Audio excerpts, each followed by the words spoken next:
علی سید الانبیاء والمرسلین اما بعد فاعوذ باللہ من الشیطان الرجیم بسم اللہ الرحمن الرحیم۔ الحمدللہ الہادی پروگرام میں نکاح کے موضوع پر ہم مختلف آیات کریمہ آپ کی خدمت میں عرض کر رہے تھے۔ پچھلے پروگرام میں سورہ بقرہ کی آیت نمبر 221 پر ہم نے تھوڑا سا کلام کیا تھا۔ اللہ تعالیٰ ارشاد فرماتا ہے کہ وَلَا تَنْكِحُوا الْمُشْرِكَاتِ حَتَّى يُؤْمِنَّ۔ اس میں مسلمان مردوں سے خطاب ہے۔ ارشاد فرمایا اور نہ نکاح کرو تم مشرکہ عورتوں سے یہاں تک کہ وہ ایمان لے آئیں۔ تو میں نے آپ کو بتایا تھا کہ جب لفظ مشرک بولا جاتا ہے تو اس کے دو مفہوم ہوتے ہیں، ایک لغوی اعتبار سے، یعنی آپ ڈکشنری میں دیکھیں گے مشرک کا لفظ لکھا ہوگا، اس کا ایک معنی ہے، اور ایک شرعی زبان میں، یعنی شریعت جب مشرک کا لفظ استعمال کرتی ہے تو اس سے کن کو مراد لیتی ہے۔ تو لغوی اعتبار سے تو مشرک کا لفظ ہر اس شخص کے لیے بولا جائے گا، اور مشرکہ کا لفظ ہر اس عورت کے لیے بولا جائے گا جو اللہ تبارک و تعالیٰ سے کسی بھی طریقے سے کسی غیر کو شریک کرے، جیسے اللہ تعالیٰ کے علاوہ کسی اور کو معبود سمجھنا، اللہ تعالیٰ کے لیے اولاد یا بیوی ثابت کرنا، اللہ تبارک و تعالیٰ جیسے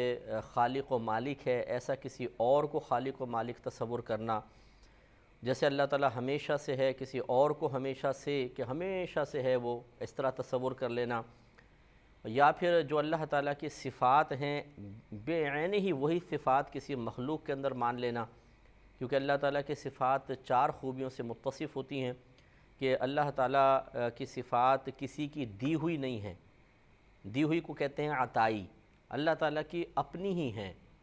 جو چیز اپنی ہوتی ہے اس کو ذاتی کہتے ہیں، اور جو کسی کے دینے سے ملتی ہے اس کو عطائی کہتے ہیں۔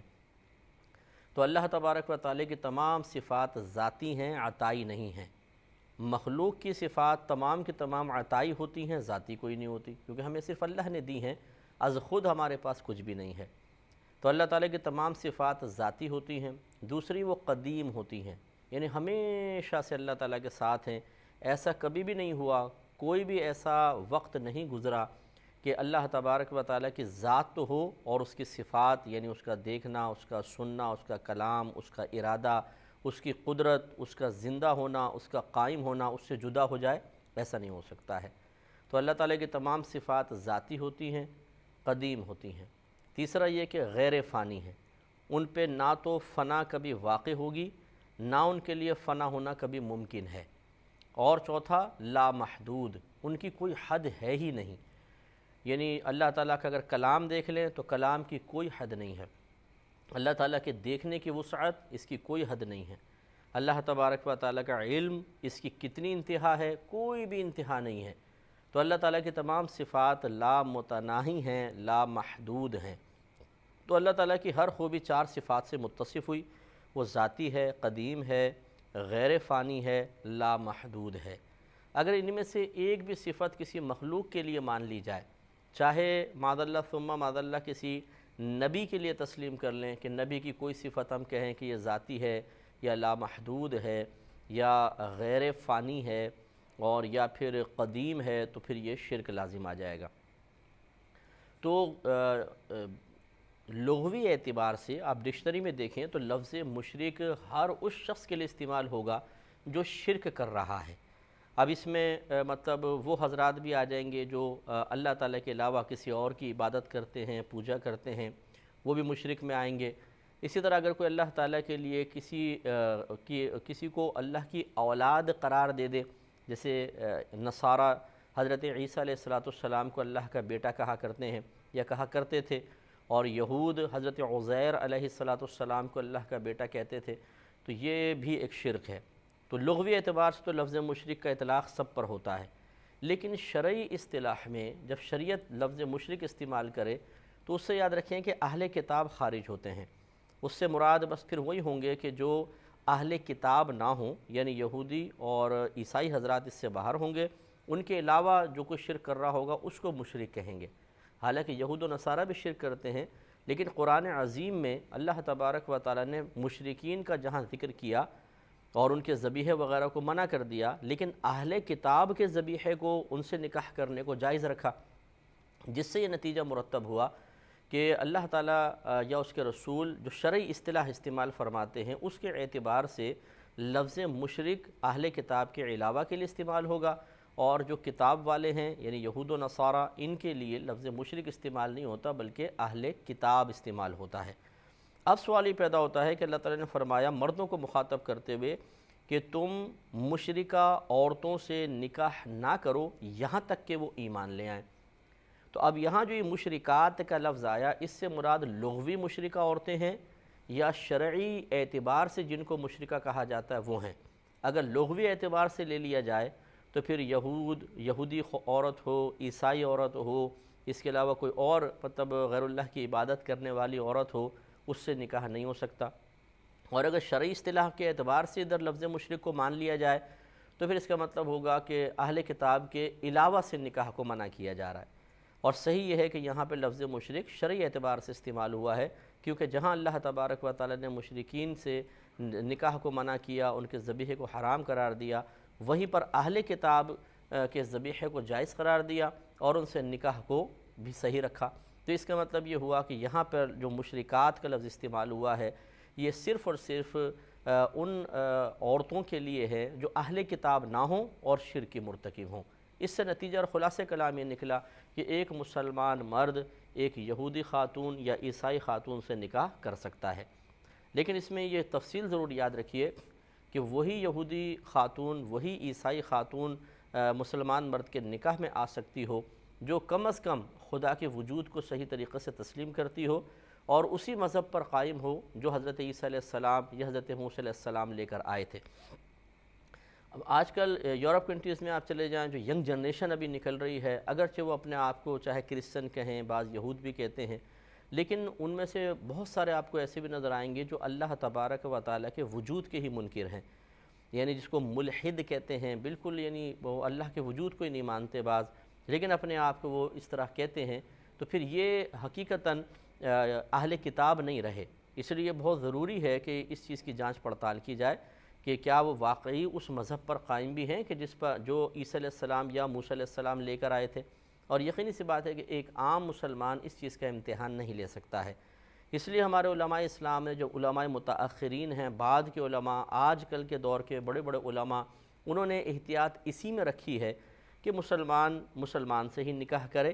ورنہ یہ ہو سکتا ہے کہ آگے چل کے بہت ساری ایسی پیچیدگیاں پیدا ہوں کہ جن پیچیدگیوں کو پھر وہ سلجھا نہ سکے، ایسی پریشانیاں، ایسی الجھنیں سامنے آئیں کہ نہ ازدواجی زندگی پرسکون رہے اور نہ انسان کی آخرت بہتر بن سکے۔ کیونکہ یہ ضرور ہے کہ جب اپنے اپنے مذہب پر قائم رہیں گے اور بچے پیدا ہوں گے تو بچے ددیال بھی جائیں گے اور ننیال بھی جائیں گے۔ اب ہو سکتا ہے کہ اہل کتاب خاتون ہیں، بچے جب وہاں جاتے ہیں، نانی وہ اگر عورت کہے کہ جی میں تو لے کر جاؤں گی، ان کے پاس لے کے جا رہے ہیں، وہ ملنے کے لیے آ رہے ہیں، تو پھر بچے ان کا اثر بھی قبول کریں گے اور اس طرف مسلمانوں کا اثر بھی قبول کریں گے۔ اب بچے ڈبل مائنڈ ہو جائیں گے، اس طرف جائیں یا اس طرف جائیں، اور بہت سارے مسائل ہم نے ایسے دیکھے ہیں کہ جنہوں نے اس طرح کے نکاح کیے ہیں، اور پھر نتیجہ نکلتا ہے کہ شروع میں شوق میں کر لیا جاتا ہے اور پھر اس کو نبھانا مشکل ہو جاتا ہے، نتیجہ سیپریشن کی شکل میں نکلتا ہے اور پستے ہیں درمیان میں بچے۔ اس لیے مطلب خوب سوچ سمجھ کر اچھی طرح تدبیر اختیار کریں، مشاورت کریں، پھر کوئی اس قسم کے قدم اٹھائیں۔ انسان، میں نے جیسے آپ کو کہا کہ کلو جدید لذیذ، اس معاملے میں کہ ہر جدید لذیذ ہوتا ہے، یا ایک منفرد اور ہٹ کر جب کوئی چیز انسان حاصل کر رہا ہوتا ہے تو چونکہ وہ دوسروں کا مرکز نگاہ بن جاتا ہے، لوگ مطلب اچھا ادھر نکاح کیا ہے، اچھا ادھر کیا ہے، وہ زیر بحث جب انسان آ جاتا ہے تو وقتی طور پہ بڑی لذت ملتی ہے، مزہ سا آتا ہے کہ ہر ایک مجھے ڈسکس کر رہا ہے، اس میں نفس سکون سا محسوس کرتا ہے، لطف سا آتا ہے۔ لیکن کب تک لوگ ڈسکس کریں گے؟ کیا روزانہ کرتے رہیں گے؟ کئی مہینے تک کرتے رہیں گے؟ چند دن تک شور مچتا ہے، اس کے بعد ٹائیں فش ہو جاتا ہے، وہ سب کچھ ختم ہو جاتا ہے، پھر آ جاتے ہیں وہ اپنے نارمل لائف کے اوپر، اور اس کو پھر استقامت سے چلانا بہت مشکل ہوتا ہے۔ اب جب تک نفس لذت حاصل کر رہا تھا، اسے کسی قسم کا مزہ مل رہا تھا، اسے ایک مطلب احساس ہو رہا تھا کہ لوگ مجھے دیکھ رہے ہیں، میرے بارے میں گفتگو کر رہے ہیں، تو ایک لطف محسوس ہو رہا تھا۔ لیکن جب وقت گزرتا ہے اور لوگ ڈسکس کرنا چھوڑ دیتے ہیں، پرواہ کرنا چھوڑ دیتے ہیں، تو وہ لطف کی کیفیات بھی ختم ہو جاتی ہیں۔ اب پھر نارمل کیفیت میں آنے کے بعد اب عقل کام کرنا شروع کرتی ہے، اب چھوٹی چھوٹی بات پہ پھر جھگڑے، لڑائی، فتنہ فساد، اور پھر معاملات خراب ہو جاتے ہیں۔ یہ تو اس لیے تھوڑا سا مطلب ہم تو مشورہ ہی دے سکتے ہیں کہ اس میں احتیاط سے کام لیا جائے۔ تو یہ تو ہے مردوں کے بارے میں، اور اس پر علماء اسلام کا اتفاق ہے کہ مرد جو ہمارے مسلمان مرد ہیں وہ واقعی اگر کوئی اہل کتاب خاتون عیسائی مذہب پر یا یہود مذہب پر ہوں تو ان سے نکاح ہو سکتا ہے۔ باقی ان کے علاوہ اگر کوئی ہیں دیگر مذاہب سے تعلق رکھنے والی مشرکہ خواتین، ان سے مسلمان کا نکاح نہیں ہو سکتا۔ لیکن تھوڑا سا آگے پھر اللہ تعالیٰ نے اب عورتوں کے اولیاء کو منتخب کیا۔ اولیاء ولی سے نکلا ہے، اور ولی وہ ہوتا ہے جو لڑکی کی دیکھ بھال کرتا ہے، اس کے بارے میں فیصلہ کرتا ہے۔ جیسے عموماً ہمارے ہاں بچیوں کے ولی جو ہیں، ولی جو قریب ترین ولی کہلاتا ہے وہ باپ ہوتا ہے، یا پھر بھائی وغیرہ ہوتے ہیں، یہ زیادہ تر بچی کا شادی کرتے ہیں۔ تو اب ان سے اللہ تعالیٰ نے خطاب کرتے ہوئے ارشاد فرمایا کہ وَلَا تُنْكِحُوا الْمُشْرِكِينَ حَتَّى يُؤْمِنُوا، یعنی اے لڑکی کے اولیاء، تم لڑکیوں کا نکاح مشرکین سے نہ کرو جب تک کہ وہ ایمان نہ لے آئیں۔ تو اس پر میں نے آپ کو کئی تفاسیر کے حوالے دیے تھے جو مستند ترین تفاسیر ہیں، اور ان سب نے یہ اتفاقی طور پہ بیان فرمایا کہ بڑے بڑے علماء حتیٰ کہ صحابہ کرام علیہم الرضوان، اور اس کے بعد پھر تابعین، تبع تابعین، پھر دیگر مفسرین کرام، سب اس پر متفق رہے کہ یہاں پر مشرکین لفظ سے ڈکشنری والا مشرک مراد ہے، لغوی اعتبار سے مشرک مراد ہے۔ چنانچہ جب عورت کے نکاح کی باری آئے گی تو چاہے عیسائی ہوں، یہودی ہوں، یا ان کے علاوہ کوئی مشرک ہوں، کسی سے بھی مسلمان عورت کا نکاح نہیں ہو سکتا ہے۔ وہ کرے گی تو گناہگار ہوگی، اور شدید مطلب گناہ کے مرتکب ہوگی، کیونکہ یہ علماء کے اجماع کے خلاف ہے۔ اور اس کی وجہ یہ ہے کہ شوہر اور بیوی میں شوہر غالب ہوتا ہے، عورت مغلوب ہوتی ہے۔ لہٰذا اگر مسلمان مرد ہے اور اہل کتاب خاتون ہیں تو چونکہ مسلمان مرد کا غلبہ ہوتا ہے تو بچے اس کے غلبے کی وجہ سے اسلام کی طرف رہیں گے۔ اور اگر یوں الٹا ہو جائے کہ عورت مسلمان ہے اور مرد غیر مسلم ہے تو مرد کا غلبہ ہوتا ہے، تو بچوں کو پھر یہ کفر پہ گویا کہ پیش کرنا لازم آئے گا، تو اس لیے پھر عورت کو منع کر دیا گیا کہ عورت نکاح نہیں کر سکتی۔ اب اگر کوئی بہن، آج کل تو سرکشی کا دور ہے، آج تو جس نے دین کی الف بے بھی نہیں پڑھی ہوتی، جب وہ اپنی منوانے پر آتا ہے تو وہ بھی علماء کو چیلنج دے دیتا ہے کہ ارے جی کہاں لکھا ہوا ہے، مجھے دکھاؤ۔ اور وہ علماء کے اتفاق کو، علماء کے اجماع کو، علماء کے قرآن و حدیث کے نکالے ہوئے نتائج کو، وہ علماء جو مزاج رسول کو بھی سمجھتے ہیں، مزاج شریعت کو سمجھتے ہیں، اور ان کے تقاضے کے مطابق فیصلہ کر کے عوام تک پہنچاتے ہیں، وہ ان علماء کو بالکل کوئی ویلیو دینے کے لیے تیار نہیں ہوتے ہیں۔ ان کے سامنے تو اگر آپ قرآن بھی کھول کے رکھ دیں، حقیقتاً تو ہے بغاوت کہ ماننا نہیں ہے، ورنہ خود اللہ تعالیٰ نے عوام کے لیے تو اسی چیز کو کا مطلب فیصلہ فرما دیا ہے، اور عوام کو اس چیز کا مکلف بنا دیا کہ آپ علماء سے رجوع کریں۔ فَاسْأَلُوا أَهْلَ الذِّكْرِ إِن كُنتُمْ لَا تَعْلَمُونَ، اگر تم نہیں جانتے تو اہل علم سے سوال کرو۔ اللہ تعالیٰ نے عوام الناس کو یہ نہیں فرمایا اگر تم نہیں جانتے تو قرآن سے رجوع کر لو، حدیث سے رجوع کر لو۔ تو اس لیے عوام کو بھی سمجھنا چاہیے کہ اپنی زندگی کے بارے میں، زندگی آپ کی ضرور ہے لیکن آپ کی زندگی تابع ہے اللہ تعالیٰ کے احکام کے۔ ہم لوگ کہتے ہیں جی میری لائف ہے نا، میں اپنے بارے میں جو فیصلہ کروں، تو پھر یہ باہر کے ملکوں میں جا کر ذرا روڈ پہ کھڑے ہو کر یہ جملہ بولیں کہ میری لائف ہے نا، میں جیسا مرضی فیصلہ کروں، میں چاہے گاڑیاں اس طرف ون وے ہے میں اس طرف گاڑی لے کے جاؤں گا، میں سگنل توڑوں گا، میں کچھ بھی کروں، شور مچاؤں، کچھ بھی کروں، میری لائف ہے نا۔ تو کیا یہ آپ کا جملہ کہنا صحیح ہوگا؟ اور کیا ایسا آپ کر سکیں گے؟ اس کی ہمت رکھتے ہیں؟ یقینی سی بات ہے نہیں جی، نہیں، وہ قانون کو فالو کرنا چاہیے جی، یہ تو بھی غلط ہو جائے گا۔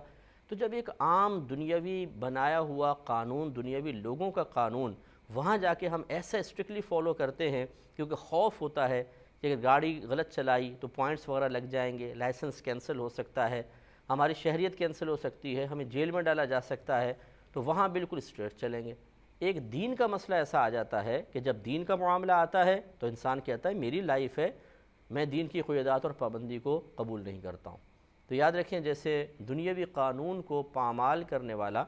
اس کو پھلانگنے والا، اس کو توڑ دینے والا اگر پکڑا جاتا ہے تو اس کو سزا ملتی ہے، کبھی پیسے کی شکل میں فائن لگتا ہے، کبھی جسمانی سزا ہوتی ہے، کبھی جیل میں اس کو ڈالا جاتا ہے، بہت ساری سزاؤں کے انداز ہوتے ہیں۔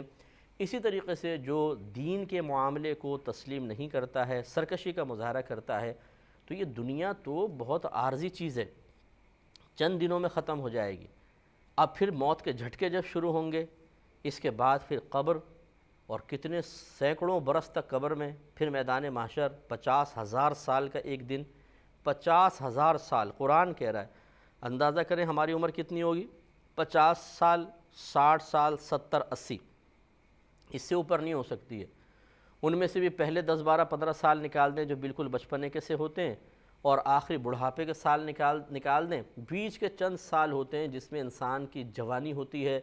جذبات جوان ہوتے ہیں، اور یہ جوانی، جذبات کی جوانی انسان کو بغاوت پہ ابھار دیتی ہے، اس میں اپنے آخرت کی بربادی کا انسان سامان کر لیتا ہے۔ تو پھر وہ میدان محشر دیکھیں، 50,000 سال ایک طرف، اور یہ بمشکل 50-60 سال ایک طرف۔ اس 50,000 سال کے دن میں اللہ تعالیٰ کی بارگاہ میں کھڑے ہونے سے مسلمان نہیں ڈرتا ہے، اور اپنے حق میں غلط سلط فیصلے کر لیتا ہے۔ اور پھر اس کے بعد اگر اللہ تعالیٰ ناراض ہوا کیونکہ جو اللہ کے بنائے ہوئے قانون کو توڑے تو کیا اللہ تعالیٰ اس کو انعام دے گا؟